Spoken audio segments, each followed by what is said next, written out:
Ser podcast.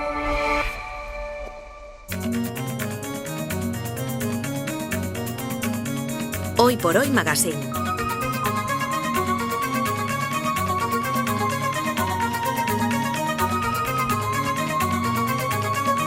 Ser podcast. Parlami dell'esistenza di mondi lontanissimi, di civiltà sepolte, di continenti alla deriva. Parlami dell'amore.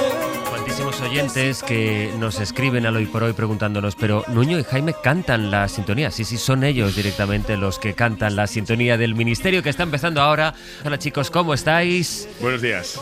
Nuño Domínguez, Jaime García Cantero. Muy bien, Jaime. Has desvelado que no es Batiato, somos nosotros. Claro, somos nosotros haciendo de Batiato. Batiato. Para pagar los derechos y a través de una aplicación de IA de la que ellos no hablan, porque tampoco lo cuentan todo en la sección, pues parece que sea Franco Batiato el que canta, pero no, que va. Ponemos el autotune en modo Batiato y entonces ya son nuestros compañeros, nuestros ministros, Nuño Domínguez y Jaime García Cantero, con los que abrimos cada semana, cada jueves, el Ministerio. Y de hecho esta mañana hemos abierto el tramo abierto del Hoy por Hoy a las 8:30 conectando con nuestro compañero Manuel Covela. Él está en La Guaira y estaba muy pendiente de una historia de la que en realidad está pendiente todo Venezuela, que se aferra en medio de la catástrofe a las buenas noticias que puedan empezar a llegar. La historia de un hombre que quedó atrapado, era el portero del edificio, quedó atrapado allí hace ahora 7 días.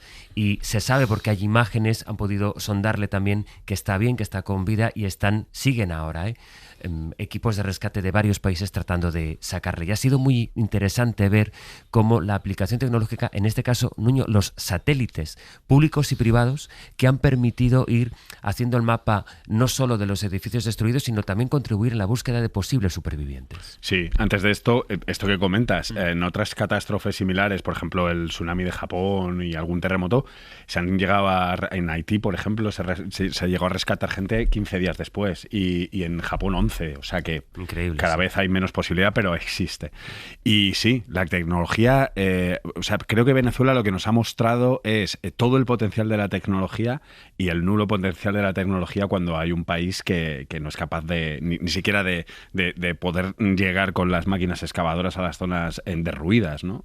Y bueno, pues esto también yo creo que nos tiene que hacer reflexionar mucho de cuán rápido tienen que ponerse al servicio del país en cuestión estos servicios de análisis de imagen por satélite. No, eso te voy a decir, ¿cómo funciona? Es decir, si tienes una empresa de satélites, ¿cómo puedes acceder a esa empresa? Es la misma empresa la que te tiene que servir esos datos, ¿no? Hay empresas privadas que tienen servicios y que en algunos casos dan sus servicios gratis en situación de catástrofe, o que forman parte de consorcios públicos que ellos aportan la imagen y el análisis lo hacen agencias públicas, y después tenemos los grandes servicios públicos como Copernicus de la Unión Europea, la NASA también está trabajando, pero hay que decirlo, con imágenes de satélites europeos, que en esto somos muy buenos, y también las Naciones Unidas tiene su propio sistema. Entonces te puede ayudar a hacer una evaluación rápida, te puede ayudar a saber cómo de destruidos están los edificios, cuáles están completamente derrumbados, cuáles tienen daños estructurales serios. Hay teorías de que incluso pueden ayudarte a saber cómo ha colapsado un edificio y, sabiendo cuál era su estructura, saber dónde pueden estar los huecos de vida, esos grandes huecos, porque estamos hablando de edificios de muchas plantas de hormigón reforzado, donde es posible que queden muchos huecos con aire debajo de los escombros, ¿no? Entonces, sabiendo un poco cómo eran esos edificios, los equipos de rescate pueden saber por dónde entrar antes o dónde empezar a trabajar sin causar derrumbamientos internos. Hay muchas aplicaciones interesantísimas del espacio para esto, pero claro, tienen que llegar al sitio, y lo que estamos viendo también es que, por ejemplo, hay muchas zonas que son inaccesibles por los propios escombros. Entonces, lo que también te dice el satélite es, oye, si hay que llegar con un helicóptero o con un avión a una zona de este tipo, pues podemos aterrizar aquí o no podemos aterrizar allá por los escombros que haya. Y eso también te lo dice el satélite, ¿no? Eso desde el espacio, pero también sobre el terreno. Es decir, hay detectores de calor, hay muchos mecanismos también para intentar localizar no solo dónde hay supervivientes, sino dónde pueden estar, ¿no? Eso es. Y cada vez es mejor. Por ejemplo, hay un sistema que lo tiene muy perfeccionado Turquía, que en esto de terremotos sabe bastante, que usan un radar que es capaz de penetrar en los escombros unos 50 centímetros y sentir, por ejemplo, el movimiento de la respiración de una persona, si es que está ahí. Luego los detectores de ultrasonidos, las cámaras térmicas en los drones, por ejemplo. Esto sí que es una cosa baratísima y que cambia por completo el rescate, porque tú, por ejemplo, tienes un edificio que no se ha derruido, pero que está totalmente reventado, y en vez de llevar a los equipos de rescate primero, pues tú vuelas el dron con una cámara térmica, sabes si hay personas vivas, sabes si hay cadáveres, puedes hacer como una evaluación previa antes de meter los equipos de rescate, ¿no? Y luego los perros, que también son esenciales. Sí, los sistemas de toda la vida que también tienen que de toda la vida. Ir junto a la tecnología de lo que hablamos también, el Didi. No, y que ya en el futuro hay alguna investigación para hacer estos drones que imitan a insectos, es decir, rollo cucaracha, etcétera, también con cámaras y que pueden minúsculos que pudieran introducirse en esas estructuras. Todavía está en pruebas, pero autónomos, inteligencia artificial. Es increíble. Algo de lo que comentábamos precisamente el viernes pasado, que entró Jaime también en el abierto, porque nos llamó la atención ese sistema por el que Google avisó a los teléfonos Android de que, les advirtió de que se estaba produciendo ese temblor. Y claro, es mucho más rápido la velocidad de transmisión en los teléfonos que incluso cómo se mueve la Tierra con las ondas sísmicas. Y así hemos visto este sistema a través de nuestros teléfonos y también la aplicación aquí, como no, de la inteligencia artificial. Claro, a ver, el tema, además como tantas veces pasan cosas feas en las redes sociales, contestando a este corte de otro día en redes, hay historias preciosas. Yo lo veía en Instagram, muchísima gente que dice, es que 10 segundos me salvaron la vida, ¿no? Gente que lo vivió. Sí. Y esto creo que es, tantas veces que encontramos cosas negativas de la tecnología, pues esta es maravillosa. El tema, como estabais contando, la inteligencia artificial es un complemento a todo esto. Hoy los drones van con inteligencia artificial, hoy las simulaciones se hacen con inteligencia artificial, hoy la detección térmica con inteligencia artificial puede ir a niveles absolutamente insospechados hasta ahora. ¿Qué es lo interesante? Que este tipo de alertas tempranas unidas a ciertas simulaciones puede tener un efecto enorme, por supuesto no en evitar el terremoto, que esto es completamente imposible, pero sí en la respuesta. Parece obvio, ¿no? Pero todo el tiempo que seas capaz de ganar en cómo ordenas la respuesta a ese terremoto es salvar vidas. Y ahí se está trabajando en cosas muy interesantes. Por ejemplo, en todo lo que son gemelos digitales, planos de resiliencia, es decir, entender qué efecto tendría un terremoto de una magnitud determinada sobre un territorio determinado. Y ahí se están haciendo cosas estupendas. Por contar también la parte menos positiva, pues todos estos modelos de resiliencia se han asociado siempre también a modelos de prevención del cambio climático, a métricas asociadas a inundaciones, a otro tipo de cosas. Y, por ejemplo, el MIT, que era pionero en todo esto, ha bajado la inversión en este tipo de cosas por este negacionismo que a veces tenemos, ¿no? Entonces, ojo, porque a veces el negacionismo en temas como el cambio climático nos puede perjudicar en temas tan indiscutibles como son los terremotos. Dejemos trabajar a la ciencia, dejemos trabajar a la tecnología, saquemos la polarización, porque todos entendemos que es maravilloso poder entender qué efecto tendrá un terremoto. Pues para entender eso hace falta modelos de cambio climático, hace falta estos modelos a largo plazo. Cuando ocurre una catástrofe de este tipo es una de las maneras más evidentes de ver cómo es de importante que en algunas cosas estemos todos de acuerdo. Sea un terremoto, sea una gran inundación, como por desgracia tuvimos un ejemplo aquí en España hace poco. Hoy por Hoy Magazine. Ser Podcast.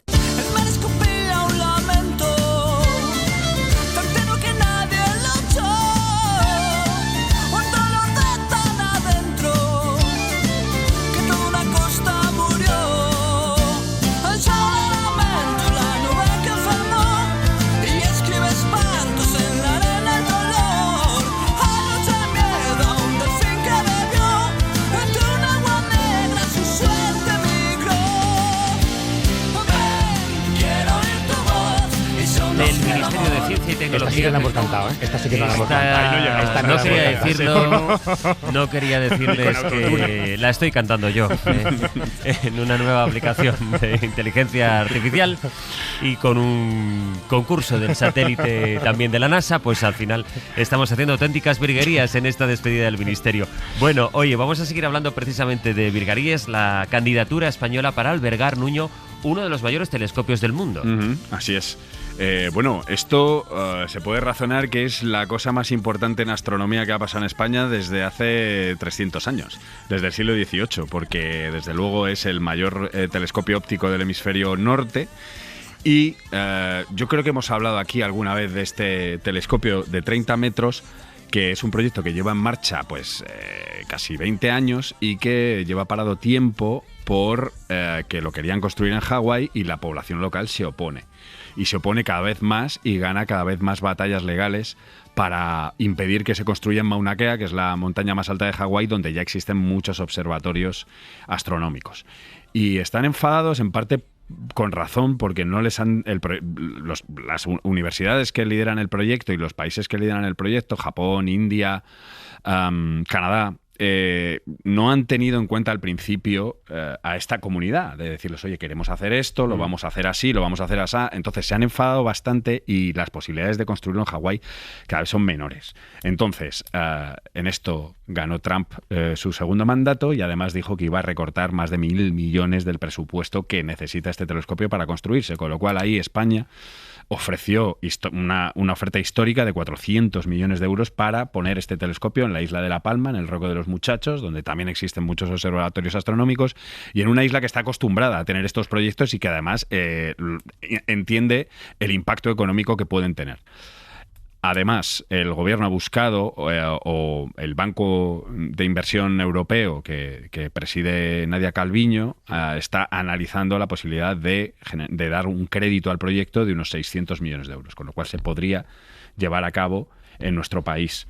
Y sería, como ya digo, pues lo más importante que ha pasado en astronomía en 300 años y el telescopio más importante del hemisferio norte durante las próximas décadas.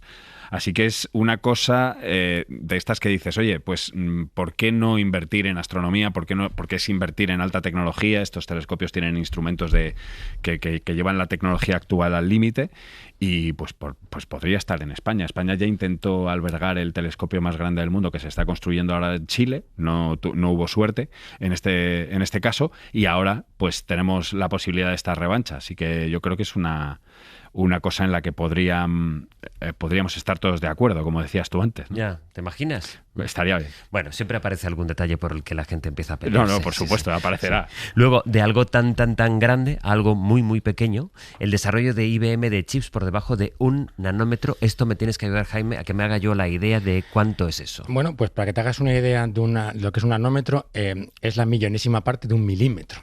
Es exactamente un nanómetro, es 10 a la menos 9 metros. Es eso, ¿no? O sea, tengo la definición, pero creo que aún así me cuesta hacerme la idea de cuánto es eso. Pues en un milímetro, 1 millón. Y el reto es que IBM ha conseguido ir más allá. Ha conseguido hacer el primer chip subnanométrico, es decir, que mide menos de 1 nanómetro. Exacto. Y además ahí pierdes el metro como final. La siguiente medida son Armstrongs, o sea, mide 0,7 nanómetros. Que ya son las distancias que se miden en el mundo de las células. Absolutamente cuánticas, ¿no? O sea, estamos acercándonos al tamaño de los átomos. Esto, aparte de la virguería técnica, porque esto es un chip que está todavía en una fase de laboratorio, es decir, no vamos a ver chips nanométricos, subnanométricos en los próximos años. No los vamos a ver literalmente. En un sentido literal no los vamos a ver nunca. Absolutamente. Tardaremos en poder utilizarlos. Tienen dos derivadas muy interesantes, ¿no? Unas que aumentan la eficiencia, con lo cual la inteligencia artificial, entre otras cosas, podrá llegar a límites todavía mayores, pero sobre todo reduce muchísimo el consumo. IBM dice que hasta el 70%. Y esto es una muy buena noticia para una infraestructura que en este país es tan polémica como son los centros de datos, ¿no? Si los centros de datos en algún momento llevan este tipo de chip, gastarán muchísima menos electricidad, muchísima menos energía, y como gastarán menos energía, necesitan menos agua, menos refrigeración, con lo cual menos agua. Es decir, esto es uno de estos ejemplos de cosas que nos parecen que están en el ámbito del abstracto, pero que tienen una aplicación real tremendamente poderosa, ¿no? No, pero eso ¿cómo lo manipulas? ¿Cómo manipulas? Bueno, claro. ¿Cómo se arregla? ¿Cómo va el técnico del chip a arreglar un nanochip? Bueno, los chips, partamos de la idea de que los chips no se arreglan, ¿vale? O sea, los chips, los subnanométricos, los nanométricos, todos los demás, los chips vienen encapsulados y nunca ninguno de nosotros ha visto un chip por dentro, lo ha manipulado ni todo lo demás. Sobre todo porque cualquier tipo de chip se trabajan en salas limpias con unos niveles de limpieza, valga la redundancia, absolutamente estratosféricos, donde no puede entrar ni la más mínima partícula de nada, donde se controla el aire, donde se controla absolutamente todo. Es decir, los chips, aunque pudiéramos verlos, que tuviéramos esa, no los veríamos porque vienen encapsulados, ¿no? Están muy dentro de la tecnología que usamos. Pero como te decía, ser capaces de manipular el silicio a esos niveles es un reto tremendo. por ponértelo todavía más complicado, una de las revoluciones que tiene este chip es que va por capas. Es decir, que en esos 0,7 nanómetros hay varias capas diseñadas. Es increíble. Diseñadas que te van a trabajar en paralelo haciendo operaciones distintas. Para entender esto, ¿no? Distintos procesos matemáticos, que son los algoritmos, van a estar en distintas capas para eficientar algo a un nivel cercano al atómico. Esto es de una complejidad técnica tal que creo que son de estas noticias que nos hacen pensar que, pese a todas las malas noticias que damos en tecnología, hay gente súper inteligente y súper brillante gente que está pensando en cosas que haciendo cosas de verdad hacen progresar el mundo. Sí, totalmente. sí. Y que ojalá sirvan para frenar a aquellos que quieren que el mundo avance en un sentido totalmente El problema opuesto. es que estos chips caigan en manos de los de siempre, Claro. que como no nos protejamos, por ahora... No serán baratos tampoco. Bueno, claro, en el momento en el que estamos, esa cuenta ni siquiera entra, ¿no? Estamos en una fase de laboratorio en la que, por supuesto, ahora viene la fase de hacer esto viable. Como siempre, que hay que hacer la cuenta... Claro, es que solo puede pagarlo entonces aquellos que luego le van a dar el uso que ellos quieran. Bueno, pero hay que hacer también la cuenta del coste total, ¿no? ¿Cuánto cuesta este chip? Pero ¿cuánto nos cuesta a todos el consumo de agua, el consumo eléctrico de años y años esto funcionando? Siempre, ¿no? Vamos a invertir en esto para que dentro de 20 años, o 30... Pues... Claro.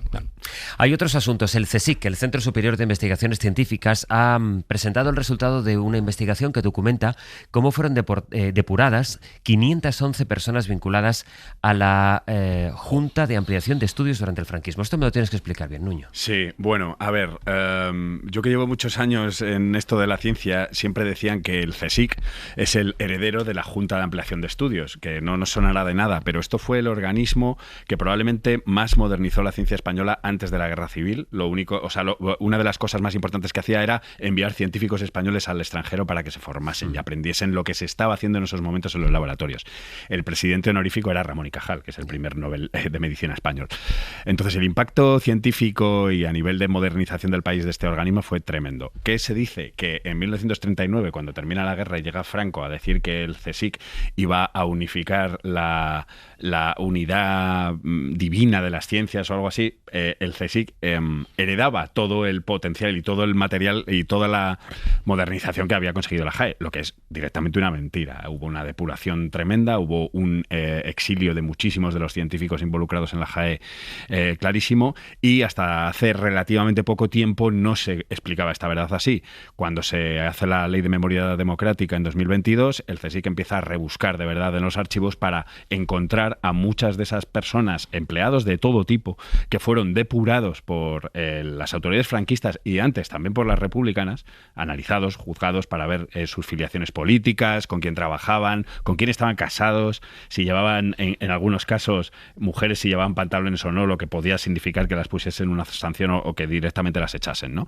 Entonces, ayer se publicó por primera vez el catálogo completo de estas, al menos 511, hay alguno más que están todavía terminando sus perfiles, personas que fueron depuradas. En muchos casos les depuraron y pudieron seguir trabajando, un 60% aproximadamente, pero un 40% no pudo seguir trabajando, o si lo hizo, cobraban la mitad que el de al lado, o no podían subir en el escalafón, aunque tuvieran más méritos para hacerlo, y algunas de estas sanciones llegaron hasta la transición. Es decir, tú imagínate 20, 30 años trabajando en un sitio donde alguien te está poniendo la bota en la nuca constantemente, ¿no? Y entonces, esa historia no se había seguido hasta ahora. Bueno, esta historia ha salido, en algunos casos se conocía bien, por ejemplo, de los grandes nombres como el fundador de la Oceanografía Española, Don de Buen, o el primer director del Museo Nacional de Ciencias Naturales, pero hay muchos otros casos que no se conocían. Ya hablamos de, por ejemplo, muchas doctoras, mujeres doctoras que ni siquiera constaban con su nombre de pila, o sea, que se las llamaba señorita Sánchez o señorita Moreno. Entonces, en muchos casos han aflorado mujeres que eran las dos doctoras y que eran hermanas. Y pensaban, tú mirabas los archivos y pensabas que era solo una persona. Lo que pasa es que de repente aparecen en un lado y en otro y decías, esto no puede ser. Bueno, pues hay muchas gentes que todavía, o sea, que no se sabían que habían sido depuradas, ahora se sabe, y ahora las historiadoras del CSIC piden ayuda de los archivos privados y de los familiares para encontrar, por ejemplo, fotografías, porque muchos de ellos no tienen cara, no sabemos qué cara tenían, porque no hay fotografías en los archivos, simplemente pues los resultados de su juicio sumarísimo, ¿no? Entonces es un proyecto muy interesante por eso, porque puede continuar con mucho material que está desaparecido de los archivos y que podría estar en cajones en cualquier sitio de España, ¿no? Muy curiosa la historia. Junta para la Ampliación de Estudios, ¿es como se llama? Ajá, la JAE. La JAE, que luego acabó siendo el CSIC, pero de lo que pasó con muchos de los científicos y las científicas que trabajaban en él, pues no se había conocido hasta esta investigación. Y tengo tiempo todavía, Jaime, para que me cuentes este club secreto, ya será menos secreto, de Peter Thiel, uno de los fundadores de PayPal, ahora que hablábamos del dinero y demás, para influir en la opinión pública y hacerlo junto a Elon Musk. Bueno, como dices tú, ¿no? Un club secreto, regular de secreto, porque lo ha publicado todo el mundo. A ver, la semana pasada publicaba The Guardian, ¿no? Que Dialogue es una cosa, un club peculiar, ¿no? Recuerda al famoso Club Bilderberg, a este tipo de iniciativas, ¿no? De la gente poderosa, con el disfraz de organizar eventos. Lo que publicaba The Guardian es un listado con muchísima gente que había participado en algún momento en este club de Peter Thiel, con cosas muy poco sorprendentes, como que está Elon Musk, bueno, pues todos lo esperábamos, como que está el yerno de Donald Trump, pues también era bastante predecible, pero quizás la sorpresa viene por la presencia de muchísimos políticos, también demócratas, o sea, que esto no solamente es un tema republicano, muchísimos periodistas de todo el mundo, incluyendo el New York Times, incluyendo The Atlantic, o sea, gente muy, muy prestigiosa, que rápidamente han empezado a decir que ellos nunca han participado en ese club, ¿no? Que fueron invitados, que dieron una conferencia, que lo que sea, pero que ellos no pertenecen a este club. Días después, Wired tenía otra exclusiva, que es el sistema de filtrado de los asistentes a todo esto, que quizás es la parte más aterradora, ¿no? Cómo se filtra la gente para estar aquí, valorando dos cosas, ¿no? Cuánto dinero tienes y cómo eres de famoso. Con lo cual, en la sala te puedes encontrar un actor de una peli de Marvel sentado al lado de un emprendedor que diseña armas que matan. Es decir, las armas de la ficción con las armas de la realidad todas. Pero ¿el objetivo del club cuál es? Bueno, esto es como todo, ¿no? El objetivo del club, según ellos, es jugar al golf, conversar, ¿no? Y tener diálogos profundos, pero la sensación que todos tenemos, sobre todo viendo lo que está haciendo Peter Thiel, lo hemos contado aquí, está en Argentina jugando a ser poderoso con todo lo que puede allí, fundamentalmente con el presidente de Argentina, pero está haciendo lo mismo en Paraguay y está tratando de probar los límites de la tecnología como estructura de poder. Entonces, cuando piensas que el tema del que van a hablar en la próxima cita que tienen es hablar de la Tercera Guerra Mundial, pues a mí pensar en Peter Thiel, el yerno de Donald Trump y Elon Musk hablando de la Tercera Guerra Mundial no es tranquilizador.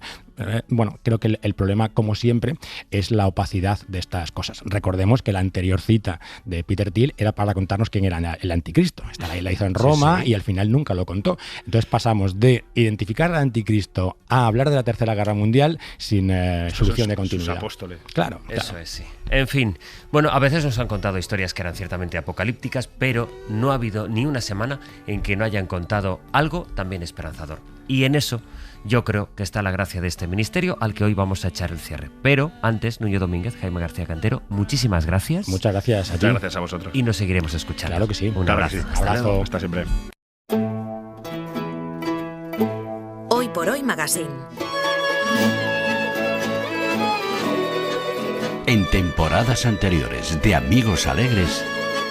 Lo que también tiene su gracia, Jonás, es que durante bastante tiempo no supiste muy bien a qué se dedicaban tus padres, Fernando Trueba y la gran productora Cristina Huete.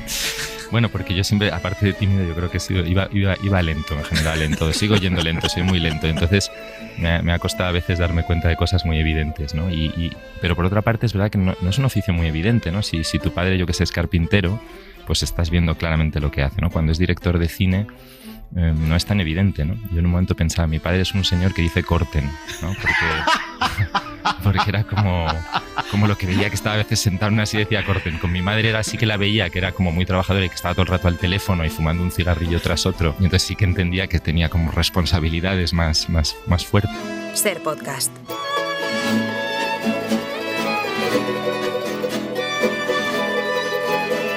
Ni el Club de Davos, ni el G7, ni el Real Madrid de Florentino Pérez, ninguna entidad es más influyente y poderosa, al menos en lo verdaderamente importante, en cariño, afecto y abrazos, que el Club de Amigas y Amigos Alegres de Hoy por Hoy, un club que hoy va a echar el cierre después de 6 temporadas, mostrando, junto a su artífice, Luis Alegre, los lados más humanos y desconocidos de personalidades tan conocidas y amigables como la cantante Eva Amaral. Pues mira, cuando estás en un escenario y todo va bien y el público conecta contigo, o tú con el público, no sé muy bien quién lo hace primero, y es esa sensación de que despegas del suelo, o sea, es impresionante. Volar es pues estar en una nube, ¿no? Despegar y sentir que puedes hacer cualquier cosa. Tardes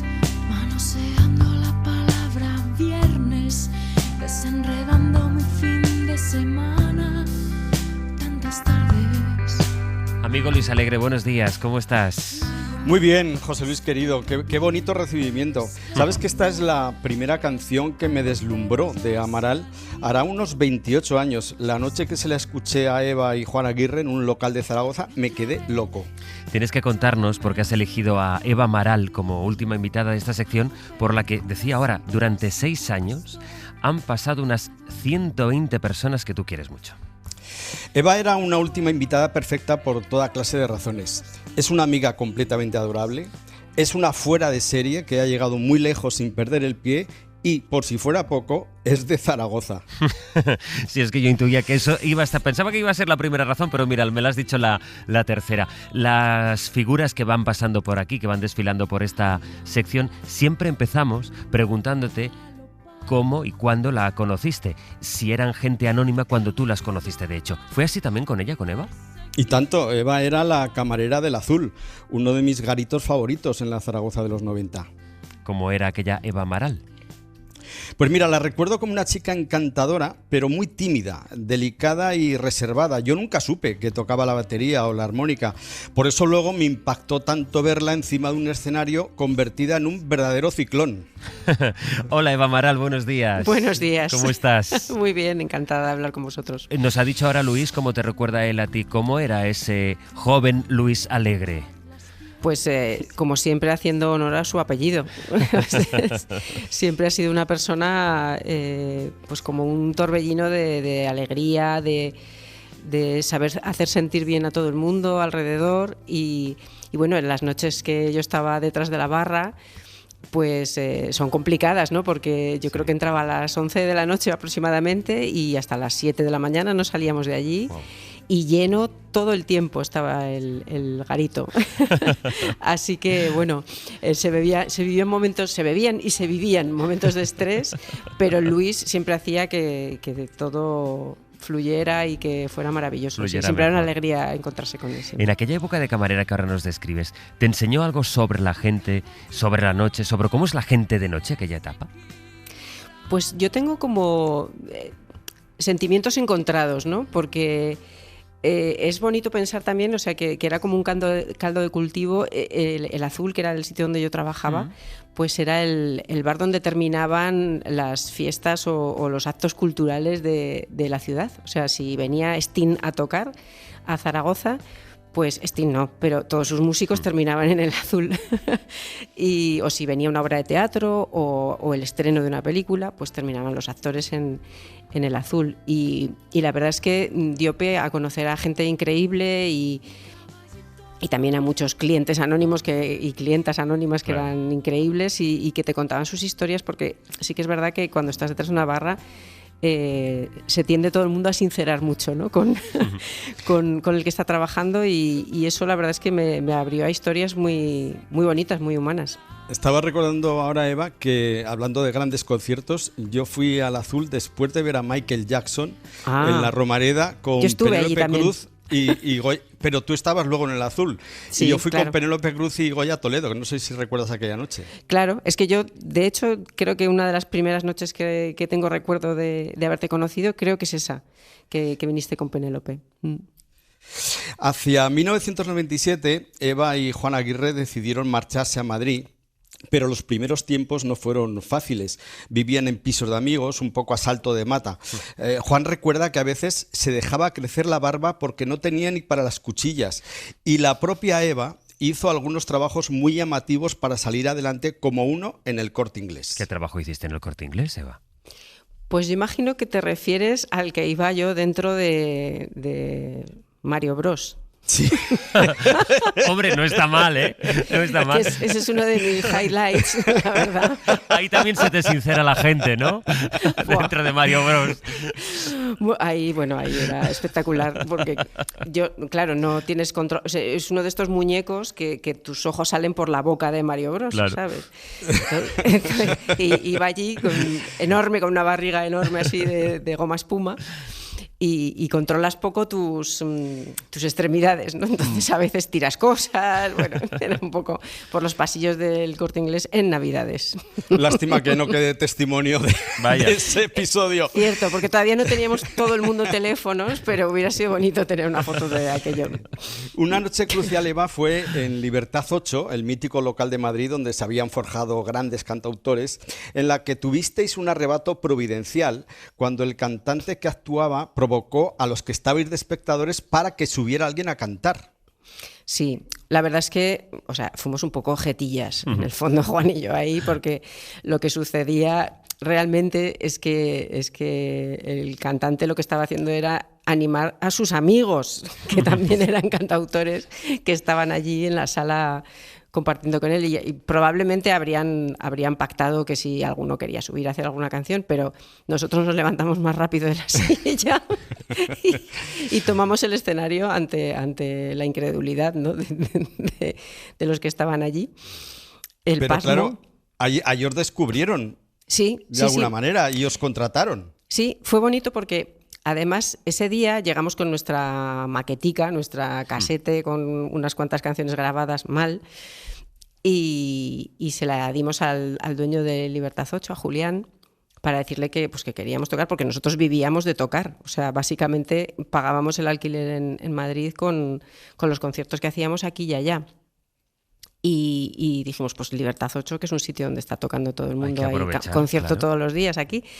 Y nada, llevamos nuestras canciones y tal, y nos dijo Julián, no, aquí hay una lista de espera tremenda y nada, es que ni voy a coger la maqueta porque no va a poder ser. Y claro, nos quedamos chafadísimos. Y cuando se presentó, justo ya nos sentamos a ver el concierto que había, y entonces cuando este chico dijo, si alguien quiere subir al escenario a hacer una canción, que veo muchos músicos aquí, dijimos, ¡buah! Nos lanzamos allí, y cuando bajamos del escenario vino Julián, el dueño de Libertad 8, y nos dijo, vale, el miércoles que viene tenéis un hueco. ¿Ves? Fue muy bonito, parecía una película todo. La verdad es que nuestros primeros años en Madrid pasamos así carestías, digamos, pero todo era muy bonito porque una puerta se iba abriendo detrás de otra. Bueno, y no solo en Madrid. Otra de esas noches curiosas de los inicios es aquella en la que en un bar de Vitoria, Eva y Juan solo tuvieron de espectadores a los 3 camareros y 2 clientes, 5 en total. Vuelve mucho a tu memoria aquella noche, Eva. El Elefante Blanco se llama la sala, no sé si sigue existiendo, yo creo que sí. Y sí, la verdad es que yo recuerdo aquel concierto como especialmente enérgico y bonito, porque, oye, los 5 que había, yo decidí... ¿Estaban entregados? Yo decidí... Hombre, ya solo faltaba, imagínate. 5 y de espaldas. El concierto de su vida, vamos. Y lo dimos todo. Pues claro. Y la verdad es que hemos estado, muchas veces nos hemos vuelto a encontrar con alguno de aquellos 5 y lo hemos recordado con mucho cariño. En lugar del Elefante Blanco, ese bar se tiene que llamar Amaral.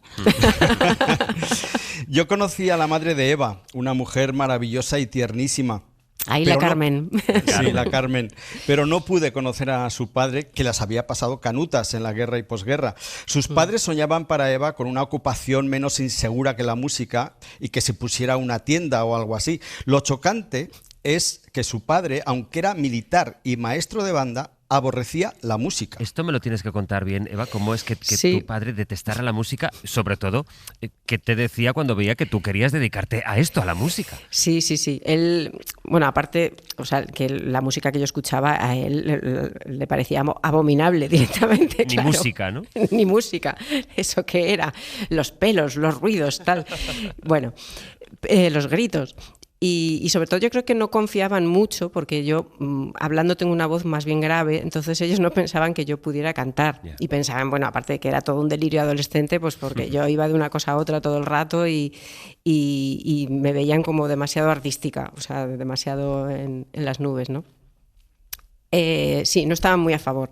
Y mi padre no estaba a favor de la música tampoco porque, bueno, él se metió en el ejército siendo de una familia muy, muy pobre de Cáceres para intentar quitar una boca que alimentar de casa, ¿no?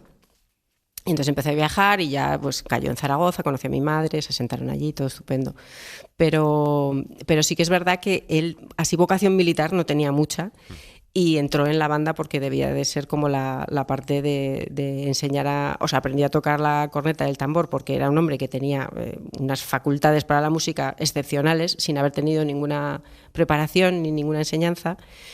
Y luego, pues poco a poco fue adaptándose a los tiempos que iban avanzando, pues tuvo que sacarse titulaciones diversas para seguir en su trabajo, ¿no? Pero sí que es verdad que él, al ser un poco autodidacta, pues creo que recibía un poco del rechazo de los que eran músicos de carrera dentro del ejército.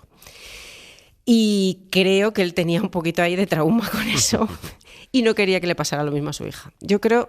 Sinceramente, con los años he terminado pensando que era un poco el motivo por el que estaba tan en contra de que yo me dedicara a la música, que luego es verdad que en cuanto hicimos 4 conciertos y salimos una vez en el Heraldo de Aragón, pues se le pasó. Él encantado, ya guardaba el recorte en la cartera y todo, sí.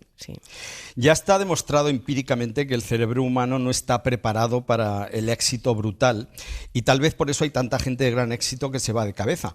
Pero una de las grandezas de Amaral es que su éxito, lejos de trastornarles, ha sacado lo mejor de ellos mismos. ¿Has tenido tú, Eva, en concreto el miedo a que esa ola de éxito, que de pronto Amaral era un gran boom, os pudiera convertir o pudiera sacar lo peor de vosotros, en peores personas, vaya? Pues es que yo creo que ya veníamos trastornados de serie, entonces no hubo mucho más que trastornar. No sé, supongo que en algún momento sí que se nos habrá ido la cabeza, aunque ahora no caigo, pero seguro que alguna cosa rara habremos hecho. Pero bueno, si es que da igual, si es que cuando van pasando los años la vida te pone en tu sitio, siempre hay cosas que te hacen pisar tierra y ver la realidad de las cosas, ¿no? También es bonito cuando la gente triunfa muy joven, que de repente suban a una nube. Pues yo qué sé, pues disfrútalo, claro que sí, no sé. El gran ídolo de Andrés Calamaro de toda la vida era Bob Dylan y fue feliz cuando le propusieron ser su telonero en una gira, con el detalle, que no puedo evitar que me haga mucha gracia, de que Bob Dylan no se dignó en saludarle en toda la gira. Vosotros también fuisteis teloneros de Bob Dylan y a ti, Eva, sí creo que te saludó. Sí, pero porque nosotros ya sabíamos este antecedente de Andrés. A mí no me va a volver a pasar. y algún otro que nos habían contado, ¿no? Como en Libertad 8, no sabe quién soy yo. Claro. Claro, teníamos este antecedente de que sabíamos que no le gustaba que interfirieran en su intimidad en absoluto, ¿no? Entonces nosotros casi es que nos pasábamos de discretos, o sea, ni mirábamos a los ojos. O sea, y sí que nos gustaba ir a verle en las pruebas de sonido porque nos parecía... A mí me encantan las pruebas de sonido. Entonces, que a un artista tan grande también le gustara ir a pruebas de sonido ahí a pleno sol en Córdoba en verano, pues nos fascinaba, ¿no? Y nos encantaba ver así para nosotros solos pues a Bob Dylan tocando Forever Young en una prueba de sonido.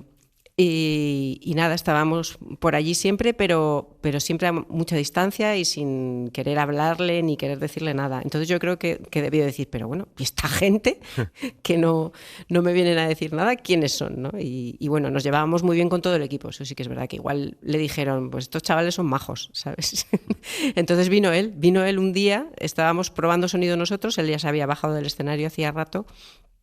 Y estábamos nosotros, yo tenía algún problema con un pedal de la guitarra o algo así, y estaba allí como enfrascada y concentrada en solucionarlo, y de repente pues alguien me tocó el hombro, así ping ping con el dedo, y me volví pensando que era Juan, así como muy rápido de ¿qué? Tal, y era Bob Dylan.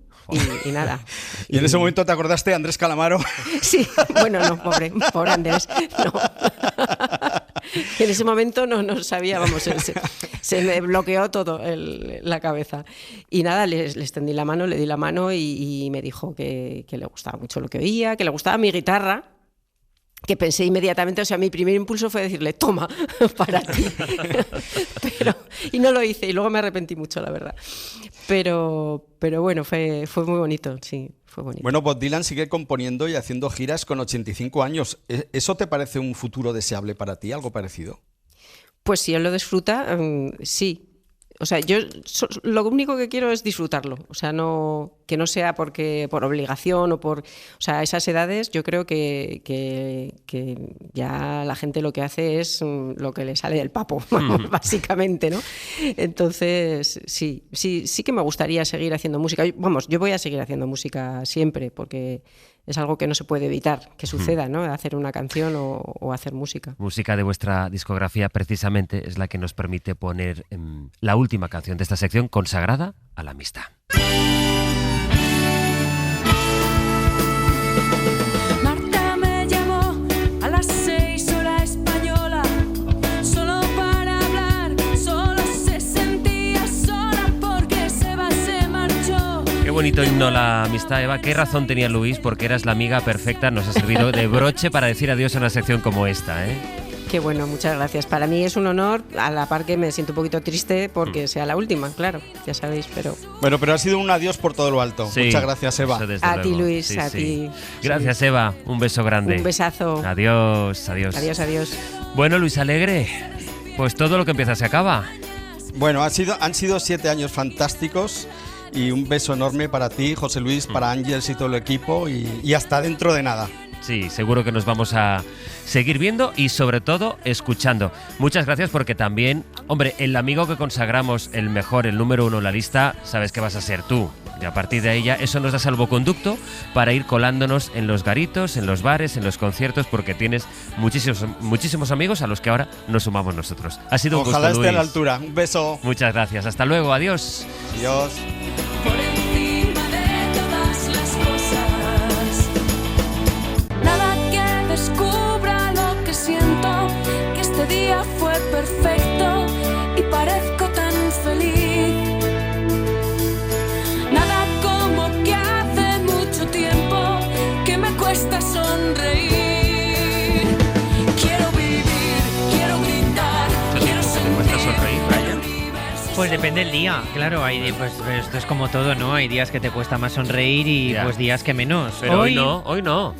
Hoy estamos manteniendo Hoy estamos la bien, sonrisa. hoy estamos Sí, bien. Siempre hay días peores. Bueno, con Brian repasamos algunas de las cosas que llevamos hechas hasta aquí.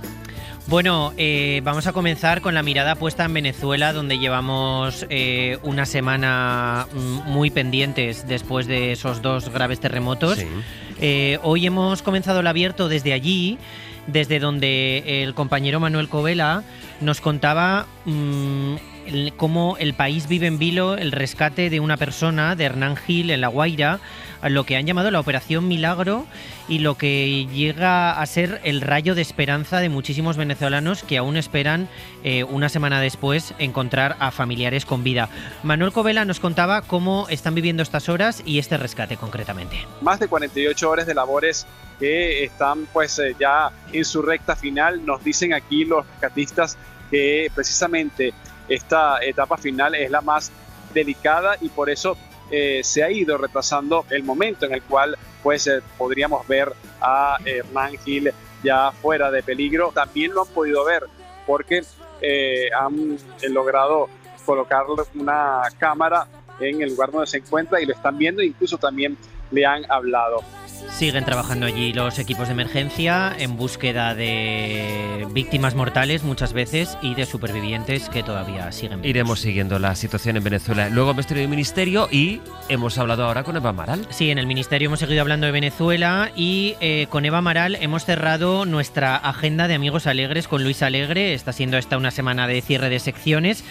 Y bueno, Eva Amaral, con una trayectoria inconmensurable, nos hablaba de sus inicios, de cómo ella y Juan dejaron Zaragoza, llegaron a Madrid, tuvieron que tener unos primeros trabajos antes de destacar en la música, como camareros, o como en el caso de Eva en el Corte Inglés, metida dentro de un muñeco de Mario Bros. Que iba yo dentro de Mario Bros. Sí.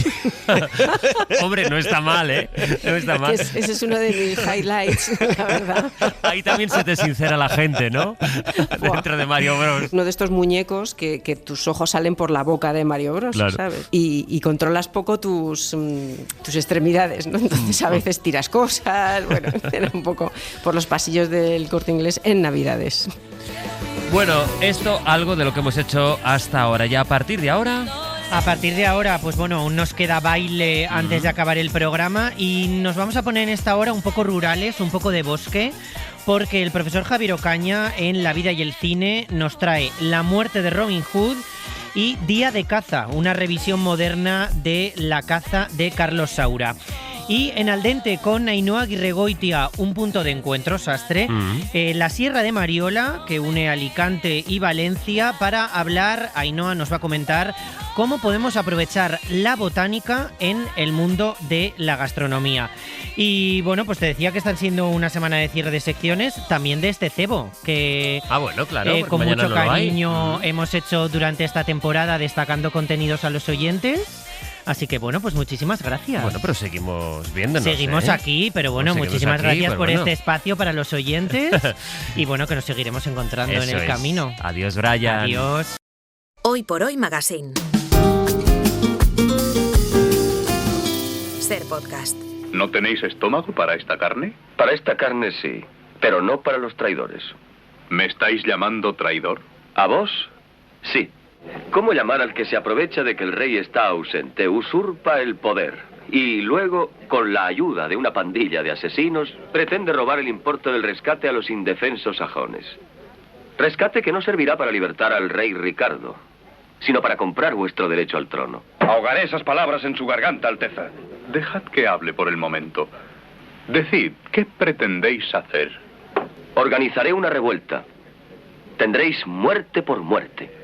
Y no descansaré hasta que todos los sajones del condado se alcen libres y puedan luchar por su rey Ricardo. ¿Terminasteis? Estoy solo empezando. Desde hoy emplearé todos los medios a mi alcance para combatiros. Hoy por Hoy Magazine. Ser podcast. ¿Está llamando traidor? Esto bien podría preguntárselo en Cine a la Vida, o bueno, yo mismo al profesor Ocaña. Profesor, espero que no. Buenos días. Buenos días. Vamos a tener la fiesta en paz hoy, pero está muy bien este Robin de los Bosques que... ¿Dónde nos lleva? ¿Dónde te lleva?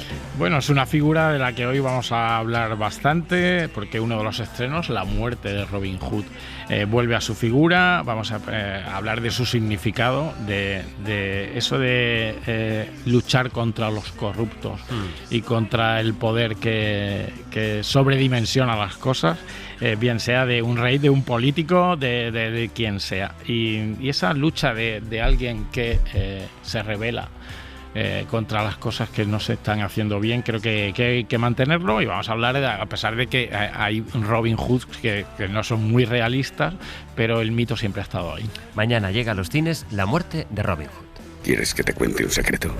La gente habla de Robin Hood. Cuentan historias, pero son falsas. No era un héroe, era un ladrón asesino. Éramos monstruos. Yo soy el forajido. Robin Hood.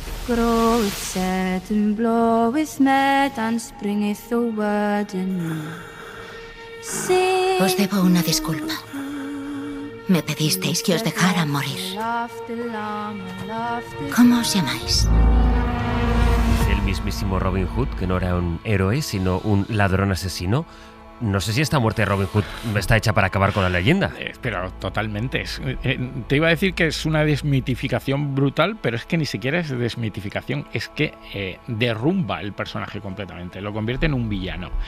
Es decir, hemos tenido muchos abordajes de Robin Hood y luego los vamos a repasar algunos de ellos, son los más importantes, pero nada de que Robin Hood fuera alguien que robaba a los ricos para dárselo a los pobres.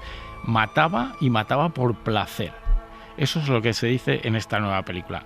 Y que su leyenda fueron inventos del siglo XIII, que en ese momento al pueblo le convenían esos inventos, que algo de eso puede pasar también en estos momentos, y un siglo XIII sombrío, sucio, ajado, y bueno, esa necesariedad para la sociedad de su tiempo, trasladada un poco aquí. Entonces, se acaba con la leyenda, cae la bondad de la leyenda. él está rodeado por, se supone que por una panda de asesinos también, que Lady Marian no existió, que el amor con Lady Marian también era mentira. Él tiene que lidiar ya de mayor, de viejo, con por esa falta de escrúpulos que ha tenido a lo largo de su vida. Y la película tiene parte de una primera media hora larga, 35 minutos, salvaje en el sentido de la violencia. Supongo que en el siglo XIII la violencia era sucia, era áspera, pero vamos, se ven no ese Robin Hood de mallas verdes de Michael Curtiz y Errol Flynn, sino un Robin Hood donde las flechas atraviesan los ojos y salen por el otro lado de la cabeza, o sea, directamente es casi... Muy explícita la violencia. Casi gore esa explicitud de la violencia. Y en el personaje no hay tanta búsqueda de la redención como búsqueda de una muerte digna, que creo que no es exactamente lo mismo. Para él vivir es morir en ese momento. Esa parte realista, violenta del principio me gusta bastante, me gusta mucho. Y tiene unos diálogos que también me gustan mucho. No son muchos los diálogos, pero son muy sentenciosos, muy incluso poéticos dentro de su brutalidad. Y me interesan mucho esos diálogos. Y ahí tenemos pues a Hugh Jackman en una línea como en la segunda parte de Los Miserables, en esa línea ya de crepúsculo, de señor mayor que las ha pasado canutas en su vida, aunque aquí es casi el villano. Y tenemos a Little John, como que lo interpreta Bill Skarsgård, y tenemos a Jodie Comer, que no es Lady Marian, porque Lady Marian no hay, y sí que es una mujer con la que se encuentra, que ella le busca quizá una redención. Ahora es cuando viene el pero, ¿no? Aquí siempre hay peros, o casi siempre hay peros, o a veces hay peros. Me gusta, pero me quedo con una idea que se está repitiendo bastante en el cine de hoy en día, que casi me parece reaccionaria, que es tiempos de descreimiento absoluto. Que no se puede confiar ya en nadie. Desmontar todos los mitos. Pero no desmontar los mitos, sino que es directamente la parte villana. No hay ética por ningún lado. La leyenda es mentira. Lo que se dice de un personaje esperanzador es mentira. Creo que es una película que avisa contra las esperanzas de la gente de que los tiempos cambien. Y vivimos tiempos muy complejos y muy difíciles. Y lo que me está diciendo esta película es que no hay esperanza. Y yo le doy un poco la vuelta a la cosa y me parecen ideas que pueden lindar con la ultraderecha y con un populismo de ultraderecha en el que dicen que no hay esperanza, que no hay ética y que es algo así como o el caos soy yo, ¿no? Esa cosa me hace pensar eso. No llego a una conclusión porque la película no te lo dice explícitamente, pero a mí me hace pensar esa idea. Y ya son unas cuantas películas en esta línea, y una línea también en la que aparece lo religioso como un único camino para la redención. Otra película con lo religioso como camino a la redención en unos tiempos, evidentemente, en principio laicos. ¿Quién dirige? Pues dirige Michael Sarnowski, es un director americano de mediana edad. Tiene una película que se llama Pig, con Nicolas Cage, muy violenta también, que me gustó. Y tiene una película de terror, Un lugar tranquilo, día 1, que era una precuela de Un lugar tranquilo. El director tiene estilo, tiene cierto estilo que me gusta. Cambia, por ejemplo, el formato. Eso es algo que está muy de moda, que es el más estrecho 4/3 para la parte más intimista, y para la parte más aventurera el panorámico de 16/9. Tiene música tradicional celta muy bien encajada, producida por A24, de la que ya hemos hablado mucho. Tiene partes que me gustan y partes que me hacen pensar mal sobre las intenciones de la película. No sé si son ciertas o no, pero me queda la duda, y la duda también es importante. Hay muchas, decías, de Robin Hood. No sé si de todas las que se han hecho, esta te ha parecido la más atrevida, por lo que cuentas. Desde luego la más cambiante y tan atrevida que derrumba el mito. Tenemos desde una propuesta muda de Alan Dwan con Douglas Fairbanks, que era del cine mudo de los años 20. Tenemos quizá la más famosa la llegada de la de Kevin Costner, que era la de Errol Flynn, preciosa. 1938, colorines, las mallas verdes, el corte con el que hemos empezado, que es estupenda. Tenemos luego la de Kevin Costner, dirigida por Kevin Reynolds con Morgan Freeman, que ya era algo más realista, pero con ese punto espectacular de cine de finales de los 80, principios de los 90. Y luego tenemos una versión más realista y un punto desmitificadora, pero no del todo, la de Ridley Scott con Russell Crowe y con Cate Blanchett como Lady Marian. Y la más desmitificadora hasta ahora era Robin y Marian de Richard Lester con Audrey Hepburn y Sean Connery ya mayores, que desmitificaba un poco, pero no este cambio brutal de la muerte de Robin Hood. La muerte de Robin Hood. Después de este puente entre la realidad, las leyendas y la ficción, vamos con otro título con mucho trasfondo, porque nos propone una revisión moderna de La caza, la peli que hizo Carlos Saura en el 66. Estamos hablando de Día de caza. Durante miles de años, nosotras fuimos la presa. Por este día tan estupendo que vamos a pasar. Salud. Me ha invitado a cazar para pedirme dinero o algún favor, estoy segura. Necesito el permiso de construcción del ayuntamiento. Lo del business, ¿te parece bien? Todo era diferente antes. Nosotras éramos diferentes. España era diferente. ¡Viva España! No se mercadea con la amistad. ¡Tú! Hay quien levanta enseguida la escopeta, pero eso es un error. Hay que saber esperar. Dice el cartel, el pasado no se entierra, se caza. ¡Wow! Es muy atrevido esto, hablamos de atrevimiento, esto es muy atrevido, y en apenas 2 meses hemos visto 2 grandes atrevimientos en el cine español, que siempre hemos hablado, los americanos, ¿cómo se atreven a hacer un remake de esto o de lo otro? Hemos visto 2 remakes, este de La caza y hace 2 meses uno de Mi querida señorita, de Jaime Darmiñán, que ya hay que ser suicida para hacerlo. Creo que los dos, aún no rozando a los originales ni siquiera, creo que tienen cosas buenas los dos, quizá algo más Mi querida señorita que Día de caza, pero de Día de caza también hay cosas que me gustan. En la parte de La caza de Carlos Saura de los 60 eran 3 amigos, hombres, aquí son 3 mujeres, pero el Día de caza es el mismo, Rosy de Palma, Blanca Portillo y Carmen Machi, 3 pedazo de actrices que están fenomenal. ¿Cómo se distinguen? ¿Qué diferencias y similitudes hay entre la película de Saura del 66 y esta de 2026? Pues básicamente en la estructura y en los acontecimientos es la misma película. Sí que hay una relectura, una actualización, pero recordemos que eran 3 amigos de caza en un coto y ahí afloraban un poco las rencillas, los momentos difíciles que pasaba cada uno, problemas con el alcohol del personaje de Prada, de modo que lo que iba a ser una tarde tranquila de caza se convierte en un thriller y una explosión de violencia.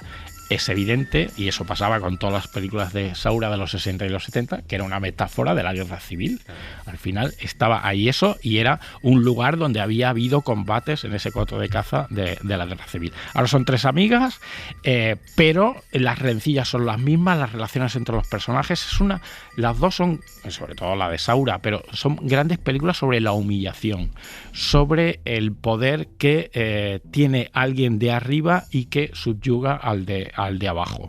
Pero los personajes son los mismos. El personaje de Carmen Machi es el que tiene problemas con el alcohol, tienen proyectos profesionales. Pedro Aguilera, que es el co-guionista y el director, lo que ha hecho es actualizar determinadas cosas. Por ejemplo, te pongo un ejemplo. En la película de Saura hay un momento que el personaje joven, son 3 hombres mayores y el sobrino de uno de ellos es Emilio Gutiérrez Cava, cuando era joven en los años 60. Y hablan de la guerra y dicen, cuando en la guerra no sé qué, y el personaje joven dice, ¿qué guerra? Que lo que quería decir Saura es el desconocimiento de aquellas jóvenes generaciones. Ahora hay un diálogo muy parecido donde la chica joven, que es sobrina del personaje de Blanca Portillo, pregunta en un determinado momento. No, porque cuando llegamos a la crisis y dice, ¿qué crisis? ¿Qué crisis? Y dice, pues la de 2008, ¿no? No me fastidies, que desconocimiento más absoluto. Bueno, pues ese tipo de reactualización es la que se hace. Pero al final lo que hay ahí es corrupción, lo que hay es tejemanejes y cosas con corrupción inmobiliaria, con corrupción de recalificación de terrenos, ese tipo de cosas. Saura es uno de tus directores favoritos. Sí, sin duda. Entonces, para ganarte esta película, tienen que haber hecho muchas cosas muy bien. bien hechas. Pues mira, en su primer trecho hay cosas que no me gustan demasiado. Se subraya demasiado la ideología de los personajes. Hay cosas de puesta en escena que no me gustan nada. Unas miradas a cámara en las conversaciones que no me gustan nada. ¿Qué tiene? Pues que en la parte final recupera muy bien todo lo que era La caza de Carlos Saura, recupera incluso el estilo de la música, una música de Luis de Pablo, así con mucha percusión disonante, y aquí es parecida, y tiene una cosa que aporta nueva que me parece muy interesante, y es el desconcierto y el temor que hay ahora con las grabaciones y la hipervigilancia. Es que ahora no te puedes reunir con nadie para charlar porque igual te están grabando. Pues eso está en la película. Casi se adelanta un poco a todo lo que está ocurriendo en los últimos meses. Me llama la atención. Así que creo que sale vivo. Creo que sale vivo Pedro Aguilera de este reto suicida. ¿Te pasa como la muerte de Robin Hood, que te deja cierta sensación de desesperanza? Sí, porque al final es una revisión de la vieja España, de la dictadura, en la nueva España. Con tantas cosas actuales, ¿no? En la nueva España, donde pasan cosas muy parecidas. Lo hablábamos ayer cuando tuvimos a Echanove aquí, que dirige la readaptación de La Escopeta Nacional del Teatro, y claro, hay algunas cosas que se describen allí que parece que estén describiendo las noticias de hoy. Ayer estuve viendo La Escopeta Nacional para un trabajo mío de otro. Y pensé exactamente lo mismo. Es que no me lo puedo creer. Es como un país que ha estado roto desde siempre y que de vez en cuando se ven esos resquebrajamientos y salen a la luz. Pues mira, como va a ser la última sección, vamos a dejarlo con 3 títulos que nos permitan mantener la ilusión y mirar el futuro con optimismo. Sí, vamos a mirar el futuro con ilusión. Acabar en alto. Y voy a recomendar 3 películas, algunas más conocidas, otras menos. La primera, para la situación en Estados Unidos, por ejemplo, Caballero sin espada, película de Frank Capra con James Stewart, película sobre un idealista de estos supuestamente manipulables, pero que luego se rebela contra la corrupción. Para la lucha de la gente a pie de calle voy a recomendar una película italiana maravillosa que se llama Umberto D, de Vittorio De Sica, sobre un jubilado que lucha por sobrevivir con una pensión mísera y que, a pesar de que durante la película está a punto de tirar la toalla, al final recupera esa ilusión. Y como tercera película, y aquí suena de fondo la canción final de la película, Luna de miel de Gloria Lasso, una película de José Luis García, Asignatura pendiente, para momentos difíciles en lo político, aquello era durante la transición, y la esperanza, Sastre, de que igual vienen tiempos mucho mejores.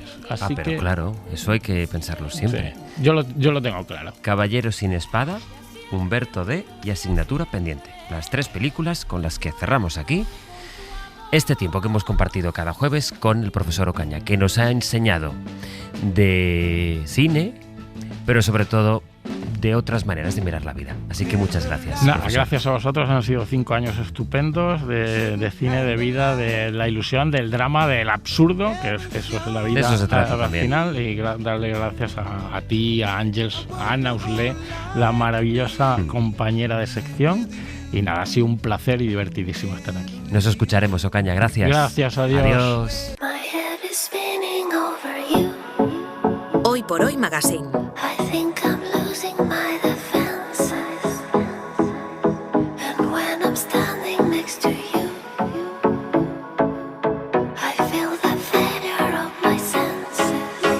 Ser Podcast.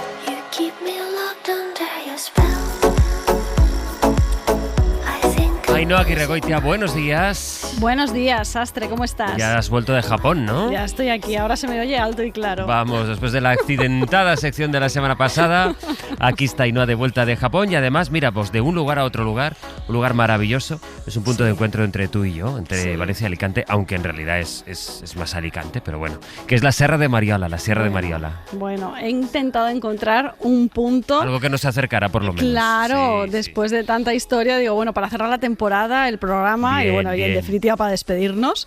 He pensado en una entente. Tú eres de Valencia, yo de Alicante, y como hemos tenido alguna discrepancia gastroterritorial, pero siempre con cariño, siempre con cariño. Eso por supuesto, discrepancia solo en torno al arroz. Siempre. Sí, Me parecía bien acabar en un sitio donde ambos estamos obligados a sentarnos en la misma mesa, ¿no? Está Porque bien. la Sierra de Mariola es una sierra compartida que geográficamente está entre Alicante y Valencia, y me parecía útil para cerrar, ¿no? No vamos a discutir de quién es la sierra porque está dividida, está entre los dos. Vamos a ver qué se come, qué se bebe, qué paisaje hay detrás de ella. Aquí aparecen, por ejemplo, las hierbas aromáticas, el herbero, el aceite, la miel. Yo quería encontrar un sitio donde tú y yo nos encontráramos cómodos y donde no hubiera nada de discusión. Y he pensado que la Sierra de Mariola te iba a gustar. Si te gusta como a mí, te iba a gustar mucho. Me muchísimo. parece una muy buena idea, porque además es un buen lugar para hablar de cocina de frontera, ¿no?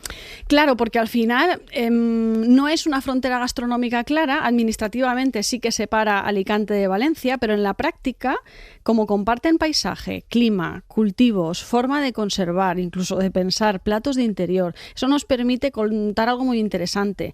Y es que muchas cocinas no se ordenan tanto por provincias, sino por condiciones materiales. Y es algo de lo que yo vengo hablando desde muy al principio del programa también.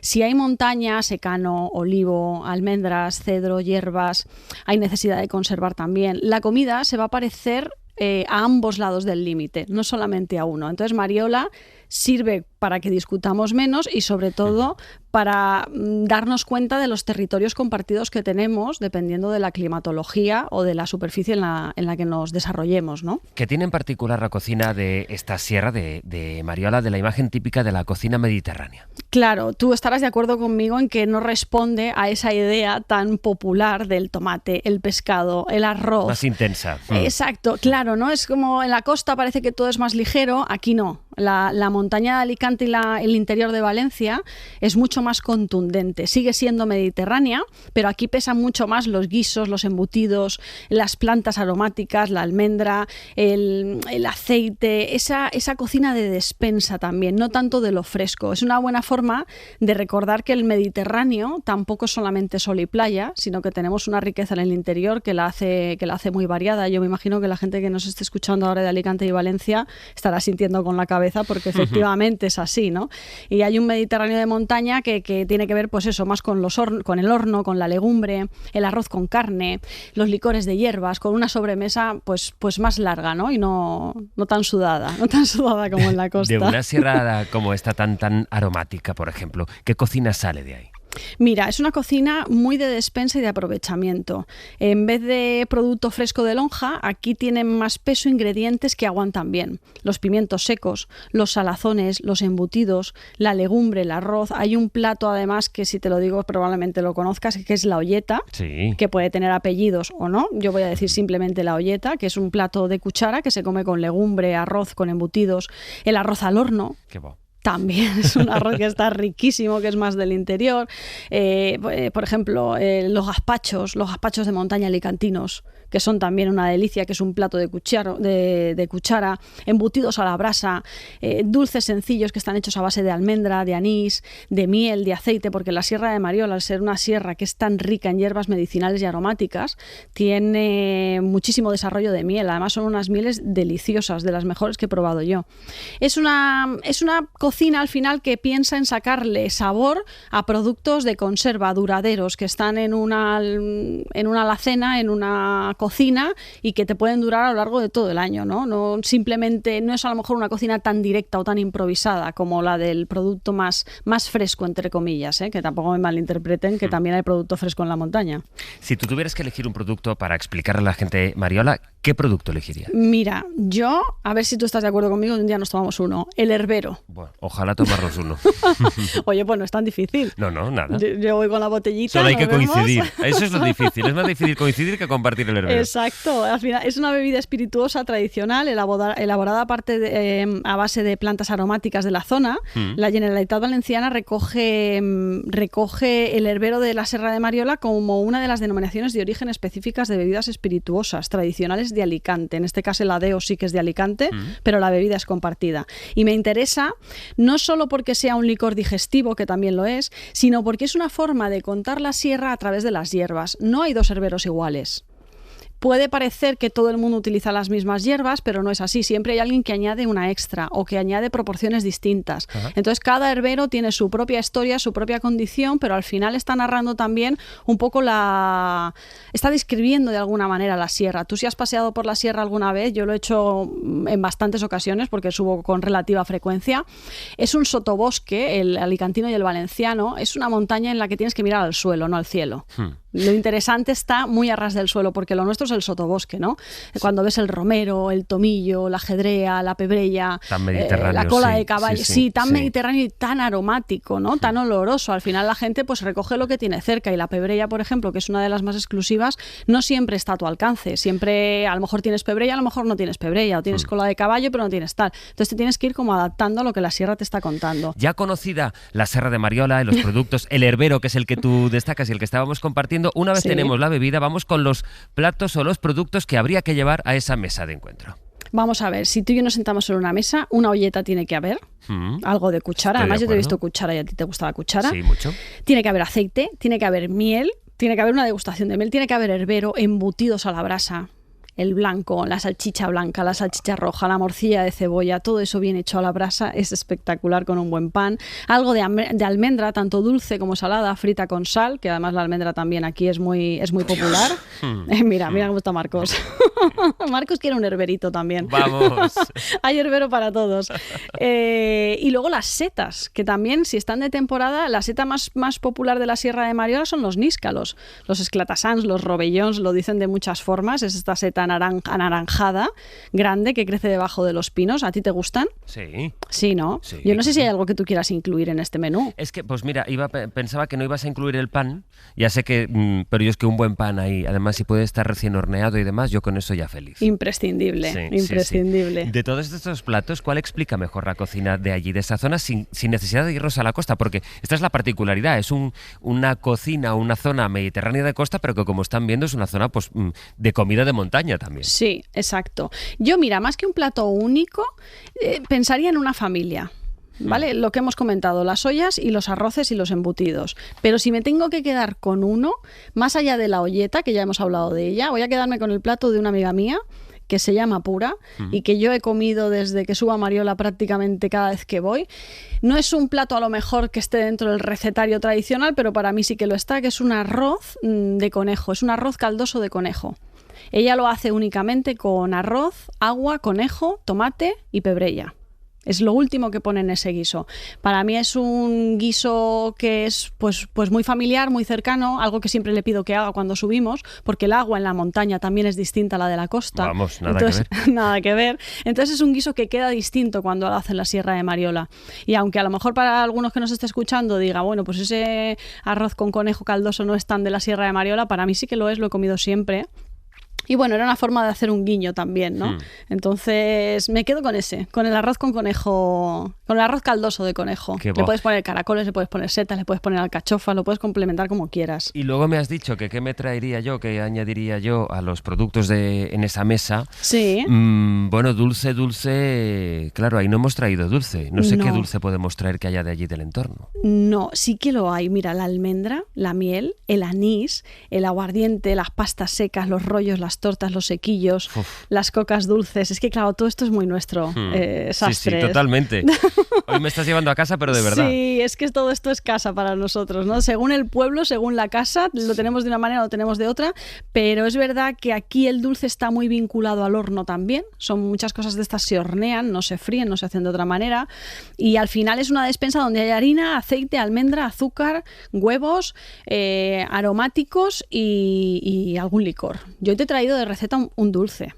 Pues es que no esperaba menos, ¿eh? Viva lo grande. Claro, con lo que sufrimos la semana pasada en Japón, hoy nos merecíamos desquitarnos con algo bueno, con algo dulce. ¿Qué te parece un melocotón asado con miel, almendras y herbero? Suficientemente dulce, me parece.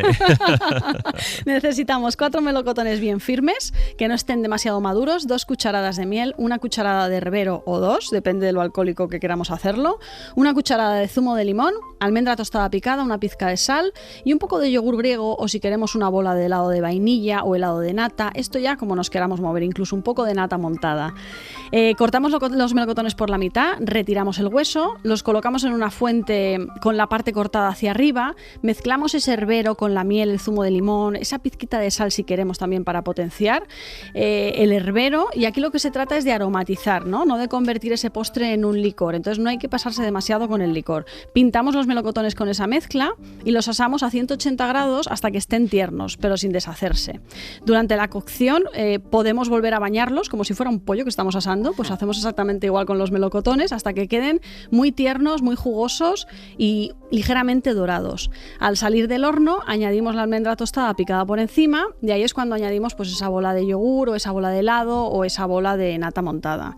Y así terminaríamos de maravilla, Sastre. Yo creo que terminan, vamos, es un colofón extraordinario. ¿Me dejas que diga algo? Espérate, porque todavía te voy a preguntar algo más. ¿Qué me quieres preguntar? Porque antes hemos hablado de que el agua no tenía nada que ver en la montaña. Sí. Quiero que me hables del hielo o la nieve allí en la Sierra de Mariola. Bueno, es que este punto es interesantísimo. Claro, por eso. Sí que es verdad que sí. se nos había pasado. Sí. En Mariola hay restos de neveros y de cavas que son estructuradas donde se almacenaba nieve para conservarla y vender hielo antes de que la refrigeración moderna existiera.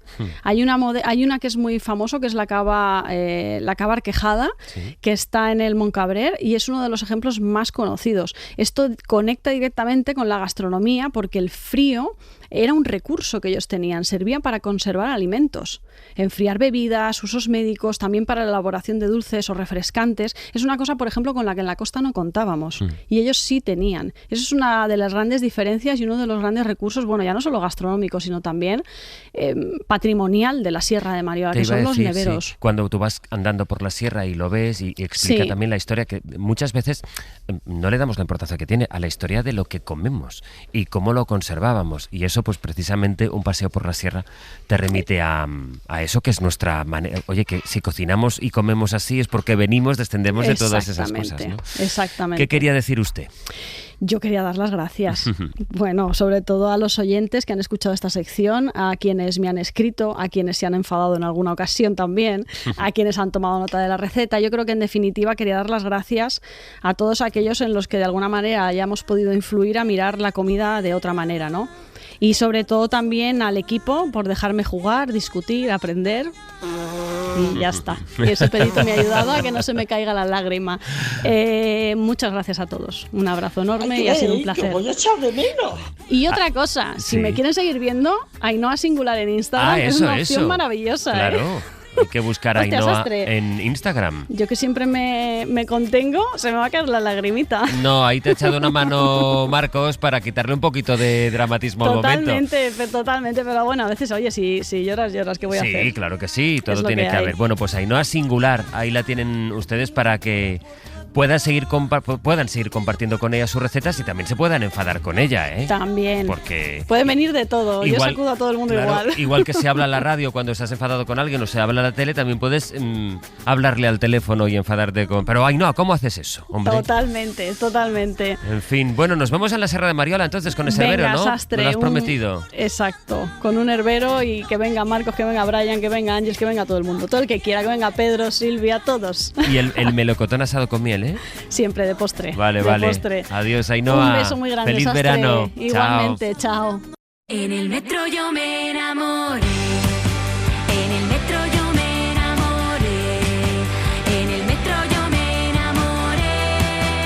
En el metro yo me enamoré. En el metro yo me enamoré. Creo que alguien se ha enamorado en el metro. Pero ¿cómo no te vas a enamorar en el metro? Sí, la verdad que después de arduas investigaciones... ¿Qué ha pasado, Tere? Pero ¿cómo no nos vamos a enamorar en el metro? Si es que yo me paso más tiempo en el metro que en mi casa. No voy a decir que aquí en la radio, porque aquí paso mucho tiempo, pero desde luego que entre una y la otra, el metro es el sitio donde más estoy, ¿no? Ya estoy como en mi casa. Y me pongo ahí con mi bolsito, mi tal, me siento, miro a la gente, que ya casi que somos los mismos siempre. Y claro, hay veces que te encuentras con gente que resulta que conoces. Resulta que la conoces y tú dices, saludo, no saludo, me apetece ir, hasta qué parada irá esta persona, voy a tener que compartir más de 10 minutos de chit-chat, ¿no? De conversación vacía, que tú hablas por hablar, que ya dices, madre mía, a ver si se acaba esto. Y es que todo esto resulta que ha pasado porque a nuestra querida Miriam, esta mañana, se ha encontrado con una persona, bueno, que lo cuente. Me he encontrado, pero con una amiga de toda la vida. Entonces nada incómodo, nos ha hecho mogollón de ilusión, todo el camino charlando y tal.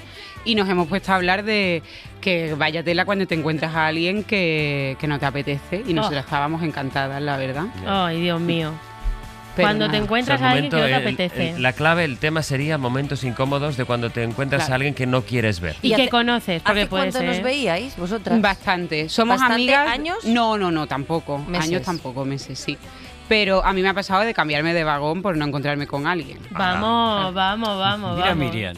Mira Miriam, ¿Pero era alguien que está en esta mesa ahora mismo? No. Ah, vale. Por ahora no. De momento, date Por tiempo. ahora Date tiempo. Toma. A mí me pasó que en un viaje en tren desde una ciudad del norte de este país a Madrid, me encontré una persona de esta casa y cuando la fui a saludar, de repente se dio el beso más cinematográfico con la persona que tenía al lado. Pero fue un beso con todas las de la ley y largo. Entonces me volví a sentar y dije, bueno... Pero porque no era amante declarado, digamos. No sé, yo vi a quién vi. Te incomodaste, fui a te saludar. incomodaste. Bueno, y dije, no es el momento, evidentemente. Ya, sí.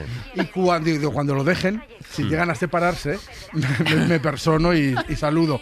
Y pensé, ¿y si no fuera una relación declarada? ¿Serás chivato? ¿Y si yo fuera un impedimento a ese momento de felicidad? Entonces nada, estuve todo el tiempo cada vez más bajo en el asiento y evitando a esa persona. ¿Y no la saludaste? No, nunca. Y después y nunca se lo dije. ¿Y ya nos puedes decir quién es? No, ni no loco. ha prescrito. Ni loco. Pero es una persona a la que habría saludado sin ningún problema, pero que en estas circunstancias concretas... Igual mejor que no, Igual no sabes si vas a incomodar o molestar. Yo tengo que decir que yo hubo una vez que ya os lo conté, que me encontré con un colega del pueblo, ¿no? Que me lo encontré en el tren de Sol a Aranjuez, pues en Sol. Y dije, hola, ¿qué tal? Mira, me voy a sentar en otro lado y así no tenemos este momento incómodo de ir 40 minutos sentados el uno al lado del otro. Sí, claro que lo dije, hombre, y el otro dijo, por supuesto. Y así tan amigas. Porque yo hay una cosa que me pasa, que es que yo, lo de coincidir... Tan amigas, ¿no? Claro. Bueno, hija, pero ya sabes pero que... es verdad, en el AVE, por ejemplo, pasa, ¿eh? Cuando sabes terrible. que tienes al lado que vas a hacer, que tú piensas, voy a dormir o voy a leer, o tú ya te haces, cuando subes al tren, tú ya haces el plan de qué vas a hacer en el viaje. Y te toca alguien al lado a quien, bueno, por un momento está bien, pero está bien para que estés, si quieres, en el mismo vagón, pero en otra fila. Pero, hombre, en la misma fila, incluso compañeros de asiento, pues ahí ya... Es que no tiene por qué ser que te caiga mal, exactamente. No, claro, simplemente porque no es te que apetece. yo, por ejemplo, veo a Pascual un día que... Ahora hablaremos tú y yo de eso. No, pero en este caso sí te cae mal, Pepe. No, pero que tengo muchas cosas en la cabeza. Calla, payaso. Quería decir que en caso de que lo digo yo, Pepe, imagínate que Pascual empieza a contarme una de sus historias, pues claro, el metro es un sitio para limpiar, para pensar, para relajarte, o el tren. Y hay veces que si te encuentras con un conocido te puede destrozar un viaje sin que tú lo odies a esa persona. ¿Sabéis que Pepe viajaba conmigo en la misma línea? Muchas veces coincidíamos, íbamos juntos, se ve que le daba tanta la turra, sobre todo de tema de urbanismo, porque tú y yo hablábamos mucho de urbanismo. Pero bueno, eran decisiones... Y ahora se va en otra línea. Claro. No, me voy en otra línea, pero yo el día... Pues mira que no estudio hablar mucho de Pascual. Fíjate, por eso, a mí me extraña, yo tengo buena conversación. ¿Quieres un día ir a Valencia en el ¿Con tren Pascual? Vale, si él va en la locomotora del tren, yo no tengo ningún problema. No, pero yo puedo citar a la persona. Un día me encontré con Ana Mas, que coincidimos en la misma línea. Nombre y apellido. No, porque ella fue víctima de una cosa que me pasaba a mí.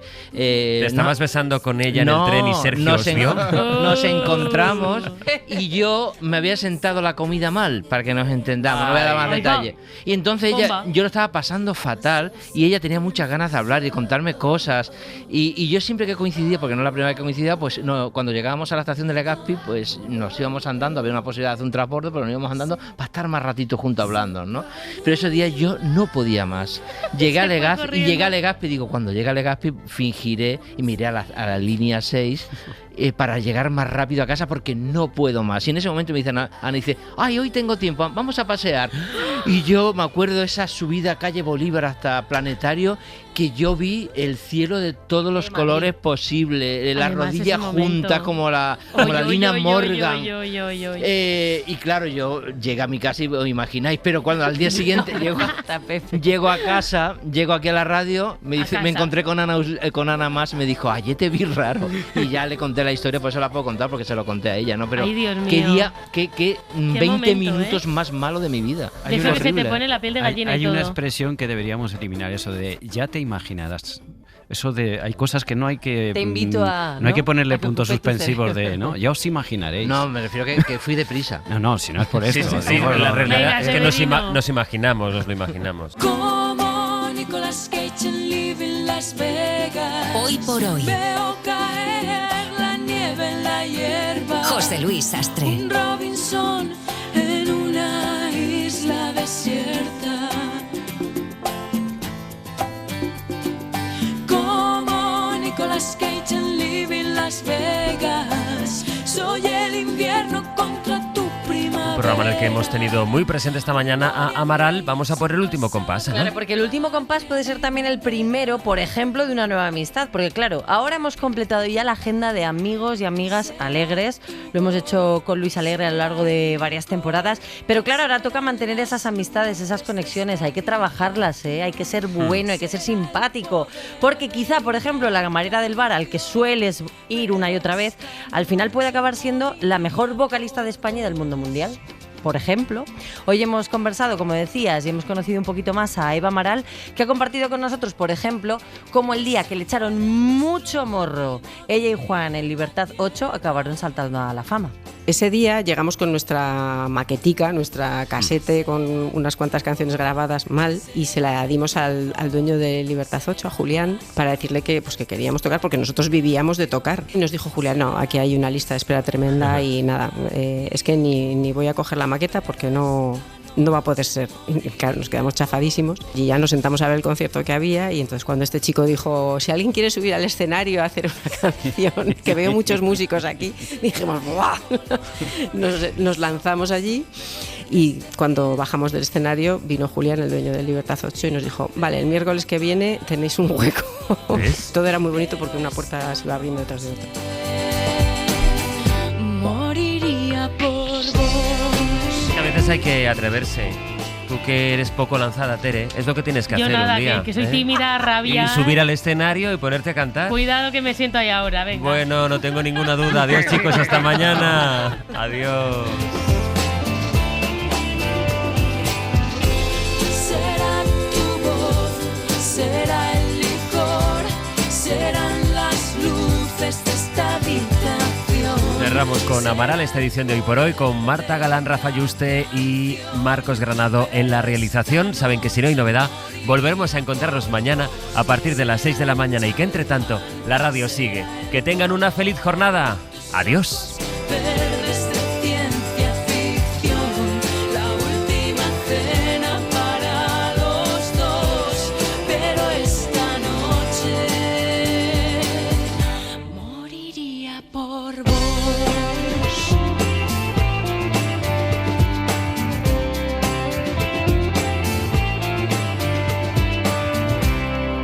Hoy por hoy y sus mejores momentos siempre en la aplicación de la SER.